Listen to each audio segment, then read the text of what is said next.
Larawan ng isang masayahing ina si Mercy, pero ang hindi alam ng karamihan na sa likod ng kanyang ngiti nakatago ang matinding pangungulila sa pagkamatay ng kanyang anak na si Rovil.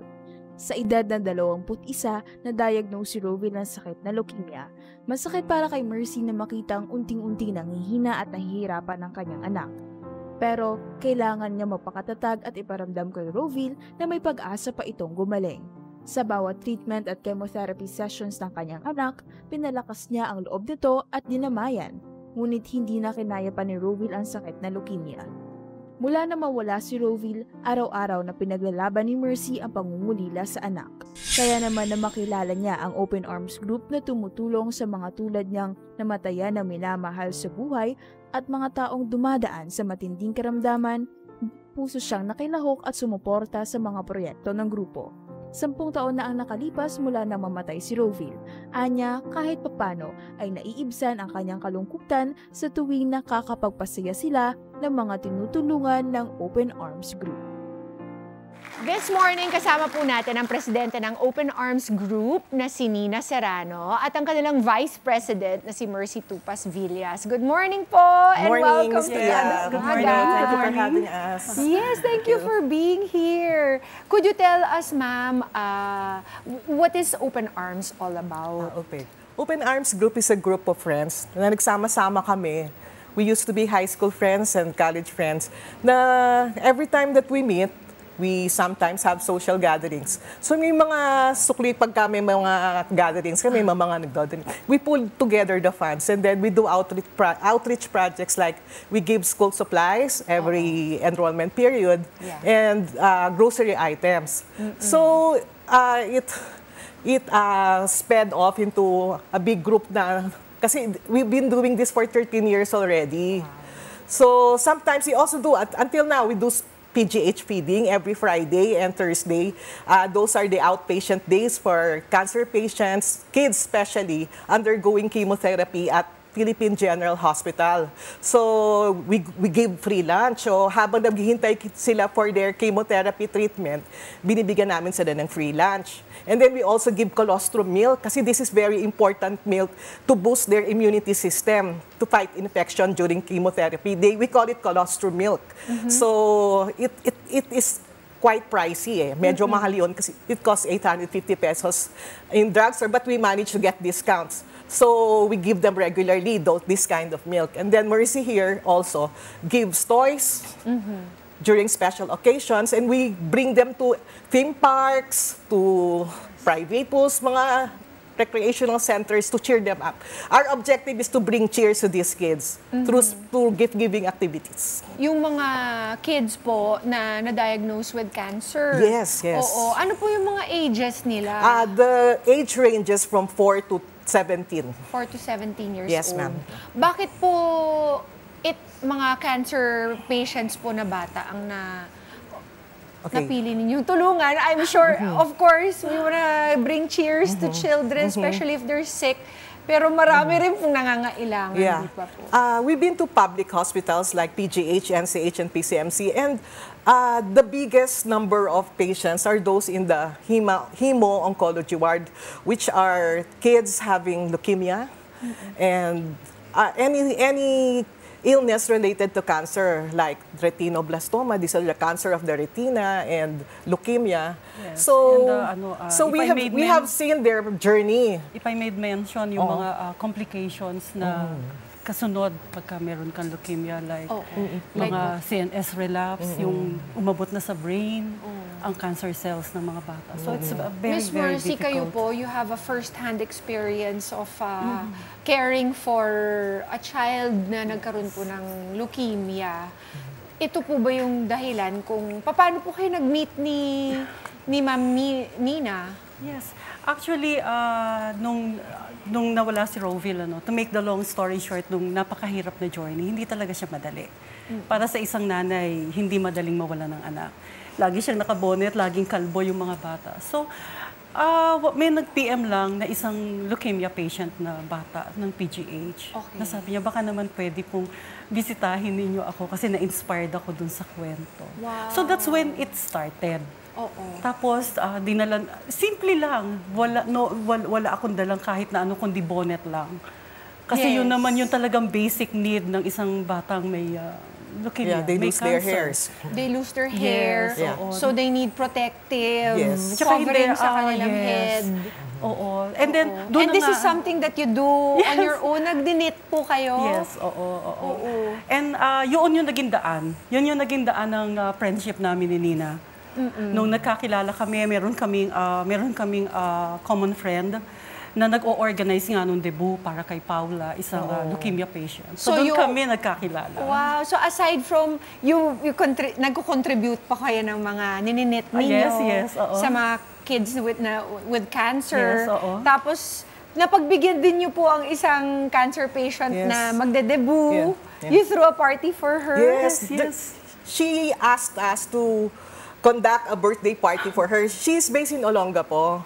So, her mother told me, Ma'am Nina, baka ba man po pwedeng mapag-debut party si Paula kasi favorite niya yung BTS. So, yung cake niya, BTS. Tapos talagang nag-solicit kami para sa food, catering, and then we asked the gymnasium to give us a free venue. Until naidaos yung kanilang debut party, talagang tuwan-tuwa siya, naka-gown siya, naka-set up yung hair and makeup niya. So, she was really very happy during that day and her wish was granted na magkaroon ng debut party. Wow. So that's how I met Mercy. Sabi kasi niya, kaya gusto ko mag-donate ng bonnet. So I met her. Sabi niya, sige, sama ka sa amin, ganyan. Kasi yung mga invited, actually, mga cancer patients din, na mga bata. Kaya sabi ko, siguro magandang Mga giveaway bisita niya, mga kapwa sa birthday cancer niya, patients yung din niya. bonnet. Miss Mercy, nabanggit nyo kanina, how difficult it is to have a child that has cancer. I'm sorry to have to bring this up, pero siguro para maintindihan din ng mga kada natin how difficult it is for the children and also for the parent who care for them. Sa totoo, ang hirap. Ako, si Roville nung magka-leukemia, 22, registered nurse na siya. So, alam niya kung ano ang pagdadaanan niya. I'm sorry. Kung ano yung pagdadaanan niya. Siguro kaya napili namin na yung mga mas bata. Yes. Kasi yung mga bata, hindi naman nila alam.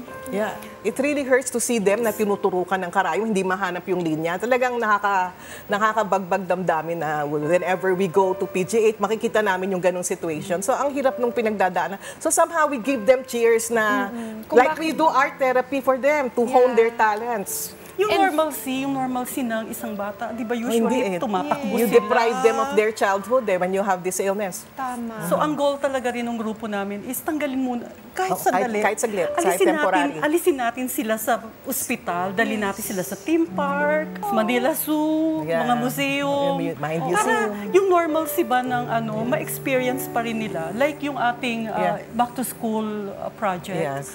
Kahit sabihin hindi sila makaka-regular schooling dahil under treatment sila. Pero yung makakita sila ng mga school Backpack supplies school, nila. full of school supplies, Di ba tayo, pag bagong pasok pa lang sa school, gusto natin yung amoy ng mga notebook. Bagong notebook, bagong Yes. books. Hindi naman yung amoy ng ospital, alcohol. Yeah. Ano pong nagiging reactions ng mga kids Ay, tuwan-tuwa sila talaga, lalo yung mga backpacks na hindi, talagang branded. Talagang we give them the best. We give them, tsaka there was a time yun nga, when we went to Olongapo, akalain mo, yung mga bata doon, first time na makakita ng lobo. Oo, hindi nila alam kung ano yung lobo, yung balloons. Yes. That was really heartwarming. We are blessed with supportive family and friends na willing talaga sila. Actually, hindi tayo nag-uusap dito ng pera. No? Talent. We encourage them to donate in kind. Time. Yeah, time, talent. Nagdo-drawing kami, nagtuturo kami ng mga livelihood programs sa mga nanay. Yes, we Ako support nagturo their ako sa kanila livelihood ng programs. knitting. Yes. Yes. Even Dishwashing. livelihood Yes. program. Hindi Dishwashing, parating. soap making. Yeah. Yes. We encourage the parents. Oo, Yes. so natutulungan din po yung, because we all know na it's not cheap. Yes. The treatments, is the not cheap. medicines. Very true. Although chemotherapy is free in public hospitals, but there are other allied expenses. Oo. So, natutulungan yung mga parents na matustusan yung mga pangailangan ng mga Yes. anak nila. That is correct. Also may through sakit. their livelihood programs. Yes, yun. They do not rely on dole-outs. they know they have to pool their resources and use their talents also to do livelihood programs like dishwashing, soap making, bag making. There are several projects that... Beadworks. Yes. Yes. At saka, hindi lang po to beneficial sa kanilang emotional well-being. I'm sure it also affects their physiology. The fact na nakakalimutan nila yung stresses Yes. nila sa Yes, that's buhay. very true. Yeah. Totoo po ba? Na Yes. nakaka-contribute din sa True. kanilang wellness. So, and it is very important that they have a core group, they have parent support group, that they are The united. parents, They the are children, united. yes, Yeah. oo. And then they pull together. They are together that they know how to seek help from government institutions. So alam nila saan ka pupunta, DSWD. Tinuturuan din namin sila. Pati personal hygiene, what to eat. And then during feeding, bawal ang styrofoam, mga ganon. At saka, yung kasing mga mommies, yung mga nanay, siyempre sila pare-pareho ng journey. Lagi naming sinasabi sa kanila na iisa yung tinatahak ninyong landas. So, yung unawaan, tsaka yung pagmamahalan ninyo sa isa't isa dapat solid. Kasi wala namang mas higit. Of course, yung mga ibang tao na uunawaan naman ng pinagdadaanan nila, pero higit na nakakaunawa, yung pare-pareho kayo ng journey. Kaya importante talaga na yung mga get-together, tapos yung mga, meron silang mga core group din. How often do you guys get together po?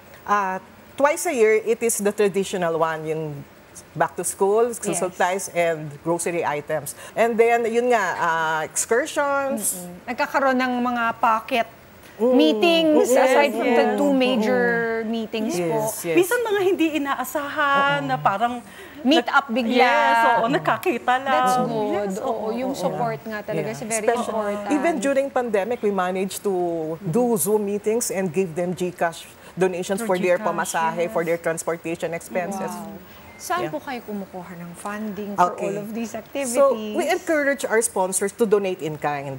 But it is unavoidable that they opt to donate cash, and then we are the ones who buy school supplies, and then we are very transparent. We give them the receipts. Every time we buy, these are the items we bought through the use of your money that you donated. So there is always transparency, accountability, and all activities. We're on our 13th 13th year. We are on our 13th year. And this year. yung mga family and friends na nagsusupport naman sa amin is growing. Lumalaki kami, dumadami. Paano nga ba na itatawid parate? Siguro truly God provide, ano? Kaya we're thankful lang din na we're blessed. Yes. May mga family and friends talaga na super supportive from day one up to this day. Andyan sila. Mga Kanet 25, this is Pia Guanyo Mago. For more Kada Umaga updates, please click the subscribe button and follow us on Net25 social media pages at Net25 TV